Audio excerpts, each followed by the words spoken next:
So in this video, we'll be talking about the Karnaugh map.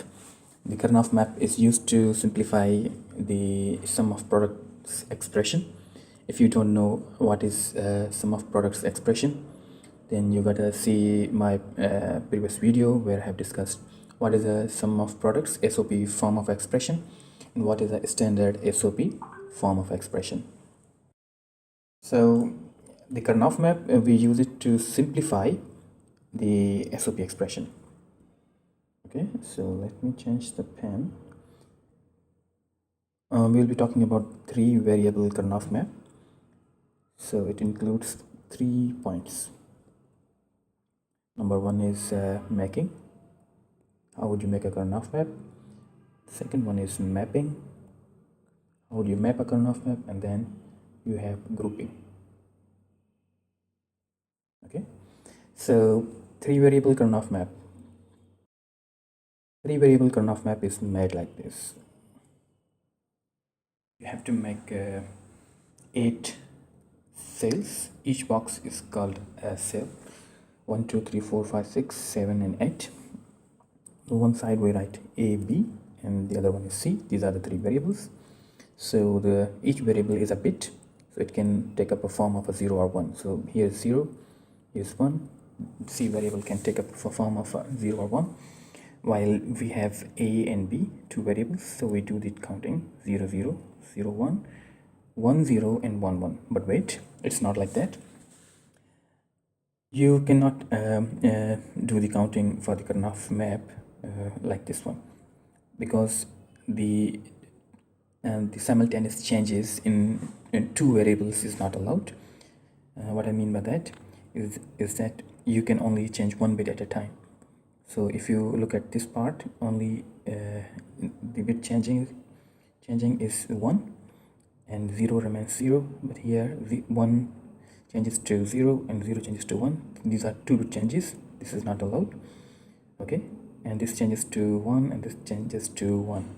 This is allowed. Okay, but this is not allowed. So to get rid of that, what we will do, the actual mapping of a Karnaugh map is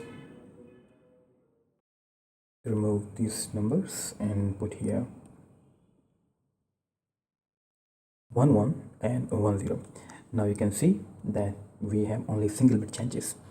This 0 goes to 1 and this 0 is 0. This is 1 to 1 and this is 0 to 1. This is 1 to 0 and this is 1 to 1. Okay, so there's only 1 bit changing in every step. So this is how you make a Karnaugh map, and after we do that, we have a second step. This is the first step. Okay, we have a second step. Second step is mapping. We have this. Okay, so we have C, we have A and B, 0 and 1, 0 0, 0 1, 1 1 and 1 0. So mapping is simple. We just have to put the values in the cells. Okay, these are essentially the addresses of the cell, not the data inside the cell. So if I say what is the address or the location of the cell, I will say this is 0 0 and this is 0. Okay, and row wise this is 0 and this is 1. This is 0 1 and 0 here, and this is again 0 1 and 1 from the C. Here we have 1 1 and coming 0, and here again 1 1, and from the top we have 1, and again here we have 1 0, and from the top we have 0, and again we have 1 0, and from the top we have 1. Okay, so and if I do it in a bit of a different way, I can do something like this. Switch to a smaller pen. This is C, this is AB again. 0 and 0, 0 1, 1 1, 1 0, 0 1. So this would be your ABC, all bars in A, B bar and C, A bar, B and C bar, A bar, B and C, A, B and C bar, A, B and C, and you have A, B bar, C bar, and A, B bar and C. So you have to just put a bar wherever there is a 0. For a normal one, you have to just put the value of the variable. So this is how you start the mapping. Okay, so this is the address of the cell. So you have to fill in the values in these cells according to the truth table. Let's proceed with an example. Let's say we have an expression that is a plus a bar bc. If this expression were in standard SOP, we would have directly mapped it into the Karnaugh map, into the corresponding cells. But since it is not, so what we can do is that we will be repeating, we will be doing something to bring it into the standard SOP. So there's a method which is a bit longer, but the shorter way to do is keep the variable which is already given as it is, and like start with the counting for the missing variables. So the missing variables are b and c. Okay, so for b is 0, c is 0. So that's one combination. The other combination would be 0 1, and then there would be 1 0, and there will be 1 1. Okay, so this is essentially 2-bit counting for b and c, and this one will stay the same.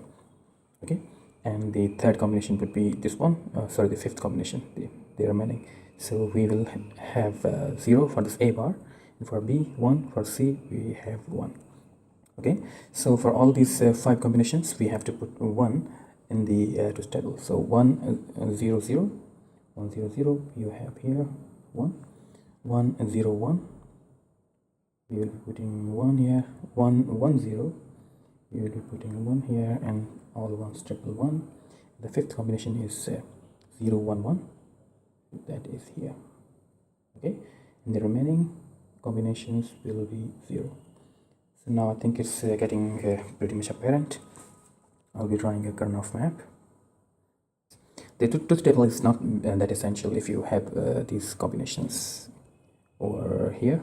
If you have these combinations, you can directly put into the Karnaugh map. Okay, so we have 1 and 0 0. We have 1 1 0 here, and 0 0 in this cell. So this is 1, and you have 1 0 1. This is 1 here, and then you have 1 1 0 here, and then you have all ones here, then you have 0 1 and 1, that is here. All the remaining combinations will be 0. So this is how you put the values into the Karnaugh map. So after the mapping part, we have the last part remaining, which is grouping. So once the Karnaugh map is ready, you would want to group the ones to find the minimized expression. So the reason we do grouping is because we want the minimum expression out of the given expression. Okay, so we talked about the non-standard expression. If it's a standard expression, we'll just put it into the Karnaugh map like we would do for the truth tables. But if it is a non-standard SOP expression, we will be solving it like this one. And for the grouping rules, we would follow this book. This is Digital Fundamentals by Floyd, and I have put the snippets from the book. So the first rule is a group must contain either 1, 2, 4, 8 or 16 cells, which are all powers of 2. In the case of 3-variable map, it's 8 cells the maximum group. You cannot make the odd number of cells, the group from the odd number of cells. Okay, it will be always even except to the 1. Okay, it can be either 1, 2, 4 or 8. And each group must be adjacent to 1 or more cells in the same group, but all cells in the group do not have to be adjacent to each other. Okay, so each cell must be, for a group to be made, that cell must be adjacent to the other one. I'll be explaining in the example later on. And the third rule is always include largest possible number of ones in a group according to the rule number 1.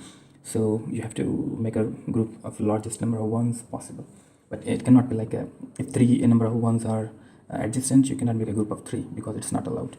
It's according to rule number 1, and rule number 1 is here, that says 1, 2, 4 or 8 or 16 cells. Okay, and then number 4 is each one on the map must be included at least in one group. If it's just one with no adjacent cell, it will be still a group, but just a group of one cell. So you cannot leave any one that is that has appeared on the map, and you cannot leave it alone. Okay, that is still a group. if the ones already in a group can be included, so you can the ones can share a group as well, another group, as long as the overlapping groups include non-common ones. Okay, and this is just a bit of a minimization. So for a 3-variable map, which we are dealing now, is it's like if you make a group of one cell, you will be having a 3-variable product term. If it's a 2-group cell, you will be having a 2-variable product term. A 4-cell group, it will be a 1-variable, and for an 8-cell group, it will be just a plain 1. Because if it's an 8-cell for a 3-variable group, it means that all the combinations result into 1, which is constant.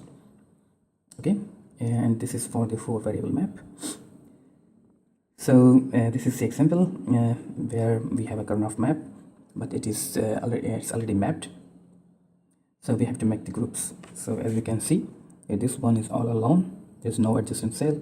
This is here 0, and here you have 0, no adjacent, but you have 1 here.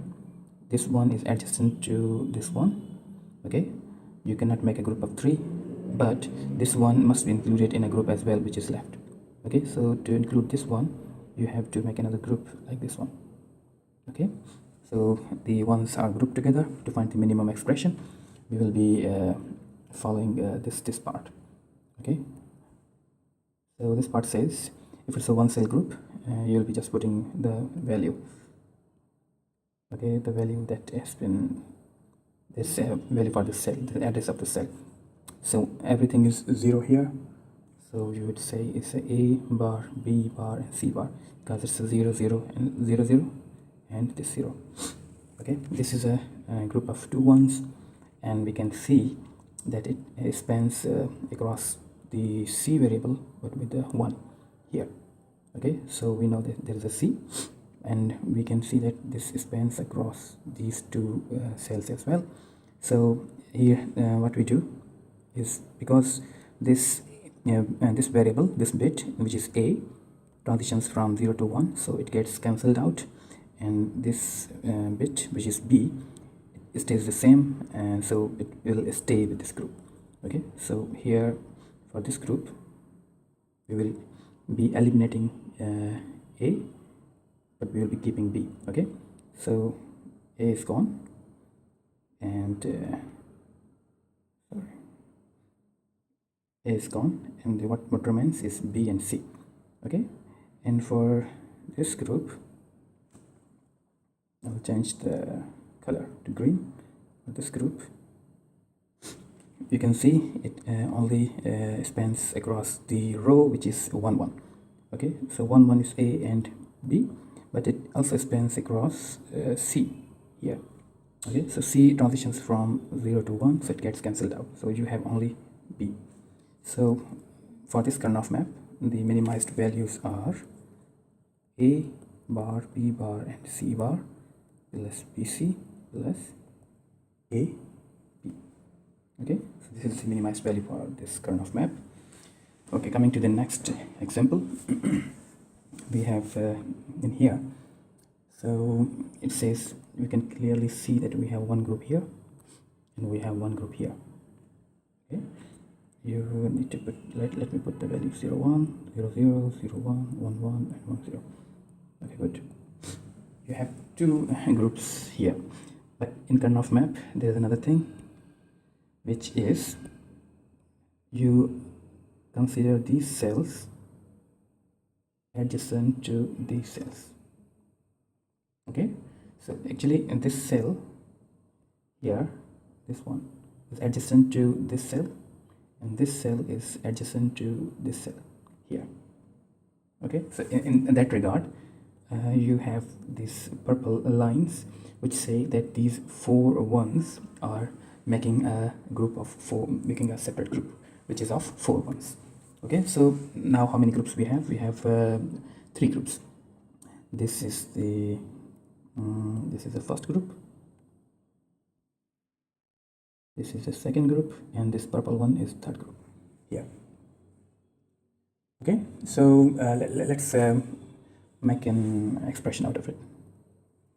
So to make the expression, as we know that if we have a 4-cell group here, we will have one variable. Okay, so keeping that in mind. Okay, so we have three groups now, and let's first of all find out what is the value for this purple group. For the purple group, we would say that first of all it spans across B and C. You can see, sorry, and just a C row. If it's, so it's transitioning from 0 to 1, so C gets cancelled out, and it also touches these two rows here. So now we have to see that, and the variable A is transitioning from 0 to 1, so that also gets cancelled out. But we have B variable over here, which is 0, and it stays the same, so we'll keep B, but we'll have a bar on the top. So this will be the value for this purple group. Just delete this one. Okay, so you have just B bar for the purple group. Coming to this group number 2, you have the column for C, which is 1, so we'll be writing just C, and you have these two rows. Okay, so in these two rows, B is transitioning from 1 to 0, so it gets cancelled out, and there's just a which is stays the same, so we'll just keep A. Okay, so I'll remove B. So the value for this cell is AC. Okay, and coming to this green group here, the value for the green group would be, because it spans across these two, so for this group we will be having a C bar, because it's spans across C, which is 0, and then we have these two rows where the B changes from 0 to 1, gets cancelled. What remains is A, which is 0, so you have A bar. Okay, so all together, when you make a final expression, you have A bar, C bar, AC, and B bar. This is the simplified expression or minimized expression for this Karnaugh map.